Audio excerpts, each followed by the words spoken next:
Continuing, the colonial La Republic du Cameroon soldiers have bitten more than they can chew, sustaining the military in Amazonia, pushing the La Republic du Cameroon into severe financial problems. It appears the state coffers are fast running dry. Almost every sector of Bia's regime is having a financial crisis. The sector, which is a time-born just waiting for time, is the electricity sector. The Interprofessional Organization of Electricity and Water Companies in Cameroon, Oriselec, is promising the days ahead to the colonial La Republic du Cameroon's Eneo if arrears owed them are not paid. Now, what is fast dry in La Republic du Cameroon coffers?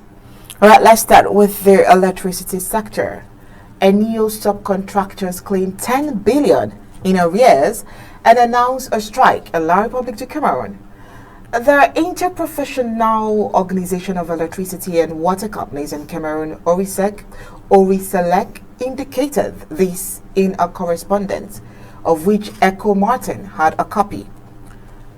The rag is burning between the Actis subsidiary and its subcontractors, in correspondence of which Echo Martins obtained a copy. The Interprofessional Organization of Electricity and Water Companies in La Republic du Cameroon, Oriselec, an organization bringing together nearly 70% of Eneo's subcontractors, announces a walkout as of April 28th. Well, at the origin of this deleterious social climate, the non-payment by Eneo of the services performed, non-payment by Eneo of arrears, abusive suspension of subcontracting companies. On the subject of arrears, Oriselec, which provides nearly 95% of the maintenance work for Eneo's electricity and connection networks, is claiming 10 billion francs CFA in debt from the energy company over the period from 2015 to 2023, a colossal sum that undermines the financial health of these companies. Well, the latter also protects against the fact that despite having seized the supervisory ministry, that's the Ministry of Water and Energy, and many promises, Eneo has never advanced a single round. Decries Simon Lapnet, who is the president of the Interprofessional Organization. Now, while we hoped that Eneo would start negotiations, the reactions of the latter was the opposite. Instead, he decided to continue with a call for tenders for the recruitment of service providers, despite the minister's request to suspend this call for tenders. Well, it is therefore because of this that we have decided to bring forward the strike date initially scheduled for May 10th to Thursday, April 28th. It reads, this after a consultation with all the members. This was specified by Simon Lapnet. The subcontractors are all the more motivated by this strike movement because of the abusive dismissals of the concessionaires of which they are victims. To work on the Eneo networks, we need approvals granted by it. Eneo has suspended several approvals because of the prices it sets and which do not suit us. And in addition, it removes the supplier's code, which no longer gives us access to invoice tracking.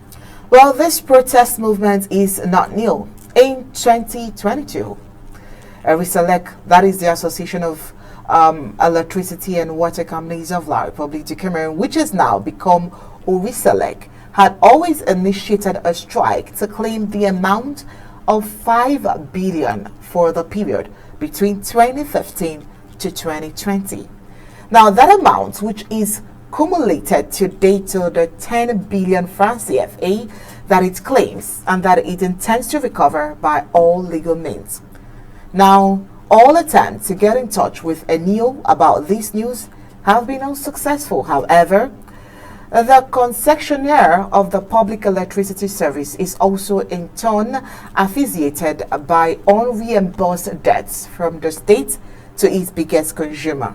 Well, in another letter dated April 14th, 2023, David Grillis, the boss of Actis, also served a formal notice to the Prime Minister Joseph John Gute to demand a payment of 186 billion francs CFA at the risk of dragging the country into court for illegitimate retention of its cash. Eneo's parent company is now demanding an immediate commitment, concrete and binding action on the part of the government to discharge its large and increased debts, as well as those of public authorities and state-owned entities, and to pay future debts as they come due. While the palliative measures that have characterized the state's reaction to actors' concern about the long-term viability of the electricity sector are insufficient, well, that's the right to the head of actors.